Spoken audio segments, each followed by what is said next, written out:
titignan niyo po. Unahan ko na po kayo, hindi po siya in love. Maliwanag ho tayo na po. Ina-atake na po sa puso. At yan ang puso natin. Kasing laki ng kamay nyo. Guys, can you please look at your fist? Titigan niyo po yung kamay nyo. Yan ang actual size ng puso mo. Now, ito pong usapan. It pumps blood to your body. Tama po? Pero, it also needs blood coming from the coronary artery. O, makinig po muna. Ito po yung paraan. Bakit po? We're talking about heart attack. People, ito lang yan eh.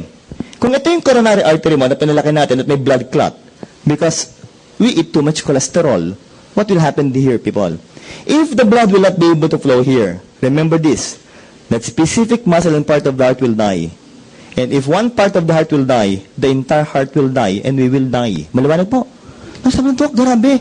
Cholesterol pa lang pinag-uusapan, yes. Ang tanong, Dok, how can we lower down our blood cholesterol? Sabi-sabi na po, anong pangalan pa ito? Choleduz. That is omega supreme fatty acid.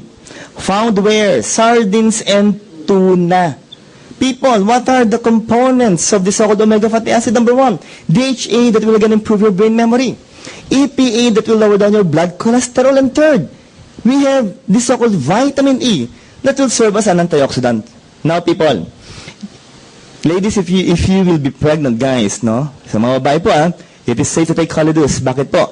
Para po mag-improve kaagad yung utak ng fetus nyo. Maliwanag? Ngayon, ito po, huling tanong.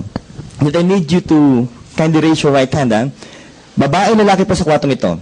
Ang age na po ngayon, 35 years old and above. Can I see those hands, people? 35 and above. Walang biro, nakataas po ako. Sa lahat po ng umamin at hindi umamin, payat or mataba, walang exempted. Lahat tayo yearly magpa-blood cholesterol. Clear? Para magandang usapan, i-note nyo na to.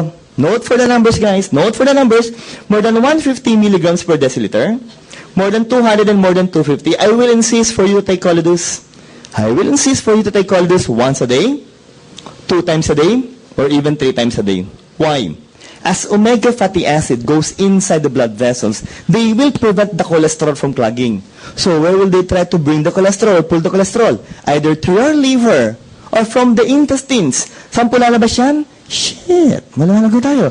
At ko po, hindi po nakasira ng atayang cholesterol. Sa tanong ko, maganda bang produktong cholesterol sa mga global? Pangalapan natin ang malas muna yan, guys. Pakotas!